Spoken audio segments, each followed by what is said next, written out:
suñu vidéo bi fekk leen ci jàmm ak salaam ak tawféex. On savait que bu ñu génnee dina am ñu génn bëgg justifié wu mais bu ngeen leen dégloo ñuy justifié wu di nga xam ni am na benn critère de lâcheté mais ku leen déglu da nga xam ne ñii nekkuñ ci dëgg parce que rapport scientifique yëpp yu ñoo ñëw di wax ci nit ñoom ñoo ko doon faral di joxe seen plateau yàggul dara comme li dal Ousmane Sonko yàggul dara ñoom seen biir plateau am koo xam ni même scientifique bi maanaam la même structure moo tudd turam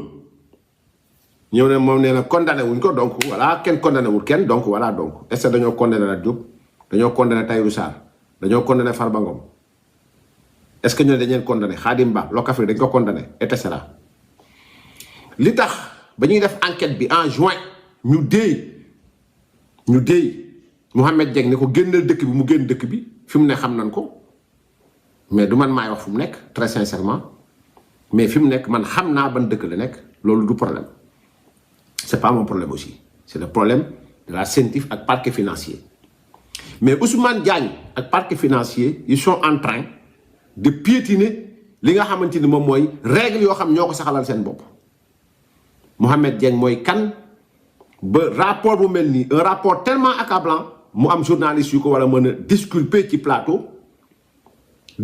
plateau am ay journalistes yoo xam ñu ngi koy layal ci plateau am na sax ay commentaires yoo xamante ñu ngi koy layal ci plateau am na ci tamit ñëw na tey dégg naa journaliste di layal ni moom jàppale na diw bërki Dembo Ndiaye ci nangami million donc loolu nangam sangam diw moomu bërki Dembo Ndiaye ngeen ko tuumaal moom ak Amadou Sall ci loo xam dara leeru leen ci cas même scientifique aussi ngeen waxoon ce qui veut dire que ni vous n'êtes pas conséquent avec vous-même mais dama bëgg ñu dégloondoo ndaw si ma ñëw comme te nee na jànguñu ñun moom peut-être paragraphe boobu la gis mais ce paragraphe est moins grave paragraphe boobu c'est moins grave par rapport à li nga xamante ni moom mooy ce qui a été dit avant la conclusion c'est-à-dire à la page 17 du rapport sur le blanchiment des capitaux. Ils sont revenus sur li nga xam ni mooy code 11 boobu ci kaw parce que rapport da nga koy jàng rapport dañ koy ubbi rapport dañuy exposer faits yi rapport dañuy ñëw ci faits yi en profondeur mais rapport dañuy joxe conclusion loolu moo ëpp solo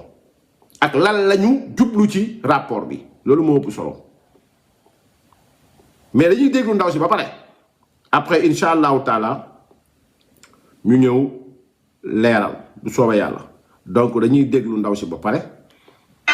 du ma jël sax sama jigéen Fatouche Baal parce que dañ naan dañ ko monté mais damay jël leeral.net fi nga xam ne dugal nañ ko fa leeral.net ñu ñëw ci li nga xam ni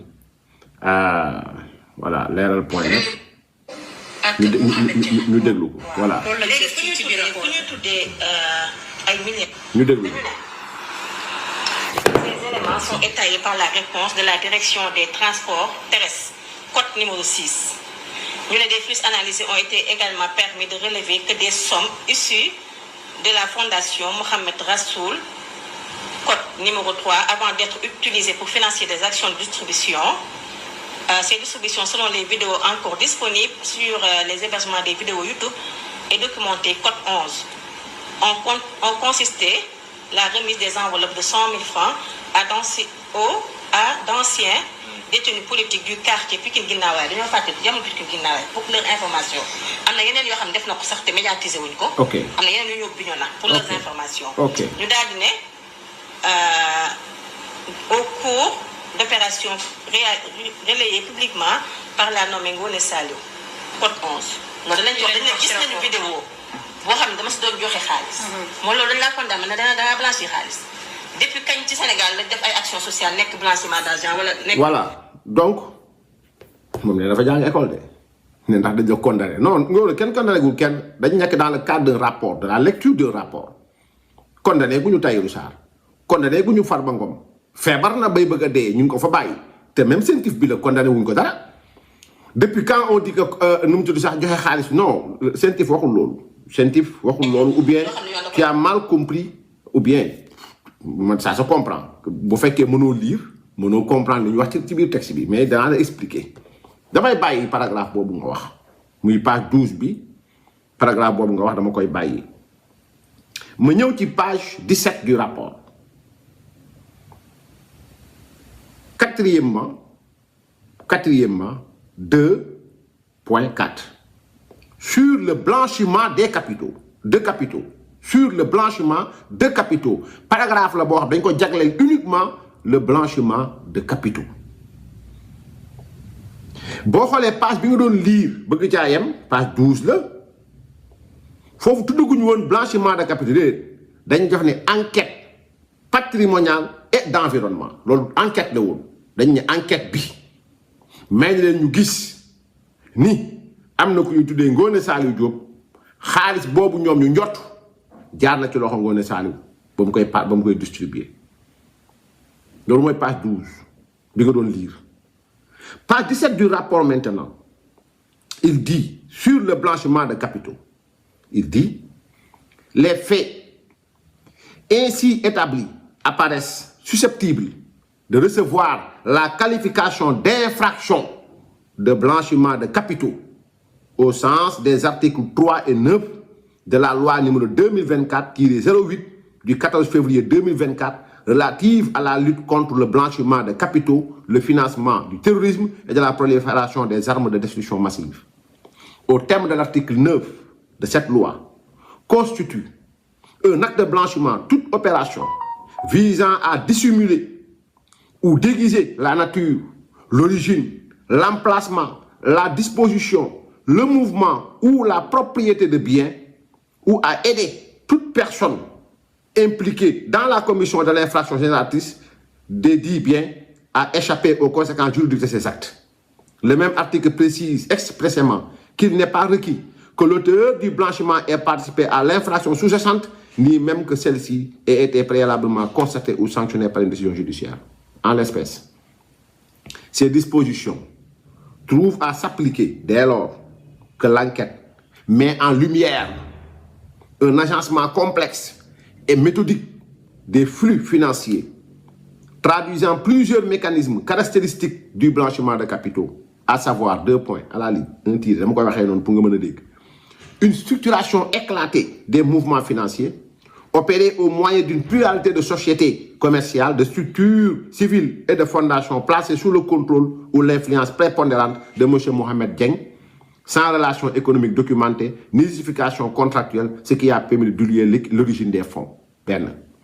La centralisation récurrente des ressources importantes sur le compte notarial de l'étude Maître Nafissatou Diop Cissé et Abdoulaye Dièye, sans qu'aucune cause économique précise ou contrepartie consolidée n'ait pu être identifiée au vu des pièces versées au dossier. Code numéro 3. La réintroduction de ces ressources dans le circuit économique formel, notamment par des acquisitions patrimoniales significatives, immobilières et mobilières, sans corrélation apparente avec les revenus connus, ainsi que par des redistributions ostensiblement publiques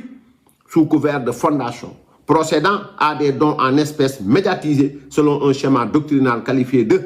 charité ostentatoire, typique des techniques d'intégration sociale du produit des infractions. Il y a une infraction, mooy blanchiment de capitaux. Donc, lii la wax ci chapitre bi nga xam ne da ko jëmale chapitre 4 bi nga xam da ko jëmale ci li nga xam mooy blanchiment de capitaux. Nee na jëf yi nga xam ne teg na ko moom CENTIF dafay leeral wane ni li mu joxoñ baaraam nii jar na ñu toppee ko moom Mohamed Dieng ak képp ku ànd ak moom ci lam def blanchiment de capitaux maanaam weexal xaalis fa mu jugee baaxul mais dama koy jaarale fenn ba mu baax loolu da koo leeral faram fàcc ko ba mu leer mu ne article boobu lu muy wax 3 ak 9 loi 2024 dafa ne bi 4 février 2024 dafa ne article 9 dafa ne constitue dafay nekk acte de blanchiment weexal ko par bépp jëf joo xam ni da nga ko jëf ngir nëbb wala ngir nga melool beneen melokaan la nature melokaan ba l'origine fa mu bàyyee ko l'emplacement fañ ko def la disposition na mu yembee le mouvement na mu yëngatoo ba génn ba dugg ba génnaat ou la propriété ak ku moom de bien waaye de toute personne wala nga dimbali wala nga toog di dimbali bépp nit boo xam ni impliqué dans la commission de l'infraction généralice bépp nit comme moom Ngoné Saliou dimbali Mohamed Dieng ci dans l'acte bi nga xam commettre na ko donc loolu mu ngi ci chapitre 4.2.4 bu rapport bi page 17 pour nga comprendre maintenant au-delà de li nga doon séddale koppar jox nga yeneen piste gars yi mais CENTIF devrait s'intéresser à yow Ngoné Saliou ñoom Ahmed Aïdara lu maanaam source de financement télé bu bees bi ñu ubbi doo nga mel ne si xaalisu nguur gi lañ ko génne déedéet xaalisu nguur mënta financer télé boo xam parti politique lay waxal mënul nekk. Et Ousmane Diagne a l'obligation de continuer cette enquête ñu laaj télé bi source de financement yi ñan la Mohamed Dieng ndax bokk na ci waaw wala déet ak lan moo tax ba ñu xamee ne lii am na mu génn réew mi au vu et su de tout le monde pourtant Mansour Faye rapport visé wu ko. Il n'y a pas de rapport qui vise Mansour Faye ba bëgg a génn réew mi dañoo bañ waxuma koo xam ne nag juin la génn réew mi juin boobu ñu ngi enquête ci ma war a tëj ay comptam war a def nangam sangam comme ni ngeen defee ñeneen ñi kan moo ko soufflé kan moo ko bàyyi mu génn au nom de quoi wallaay du dem rapport bii dinaa ñëw ci beneen boo xam ni rapport douane la dinaa ci ñëw boo xam ni ça accable encore ce même Mohamed Dieng. Et pourquoi et qui protège Mohamed Dieng? Au-delà de ce rapport scientifique, il y a un autre rapport de la douane boo xam teg nañ ci suuf bu yàgg. À quel prix, à quelle fin ñaar ñetteel bi mooy rapport bu mel dina am ñu def appel épargne public appel public d'épargne état bu Sénégal kooku jëlaat alalam dugal ci biir ñu ngi may wax ni presque ñu ngi may wax ni dugal na 10 milliards ci appel public d'épargne bi loolu lañ ma wax c'est reste à vérifier mais dinaa ci teg loxo doog cee wax. Donc lii yëpp bu amee yéen a yéey gi mu génn dëkk bi balaa coow di am parce que comme Azer bi maa ngi ciy ñëw tey ci guddi comme Azer maa ngi ciy ñëw dinaa ñëw tey def les premières projections de documents comme Azer bi rek boo ñoom Talla Diop ak ñoom Maguette Seck et consort Abbas Fall et consort dinaa ci ñëw tey ci guddi damay bañ jaxate ñaar thèmes yi mais en tout cas quoi qu'il en soit mooy du ngeen ci génnee noonu Mohamed Dieng am na lu mu séq ak nguuru Ousmane Sonko ça c'est clair nee na Ousmane Sonko de recevoir n'importe qui et n'importe qui a reçu Ousmane Sonko dans n'importe quel lieu dans le milieu le plus banal le plus obscène de la scène nga naan ay Ousmane Sonko de recevoir n'importe qui a reçu Ousmane Sonko n'importe qui a reçu Ousmane Sonko yàggul dara ma benn mamel woo Sacré-Cœur du ngeen ruus amu leen xuru gàcce lu ngeen bañ tey bu subaa ngeen saxal ko lu ngeen bañ tey rek bu subaa les mêmes économistes juristes tàngam sangam yu doon toog ci plateau défendre CENTIF tey ñoo ne CENTIF nangam wala CENTIF gisul lii wala pourquoi parce que dafa laal koo xamante ni daf leen jege du sotti parce que nous serons là pour clarifier l'opinion. Wassalaamu aleykum wa rahmatullahi taala wa barakatuh.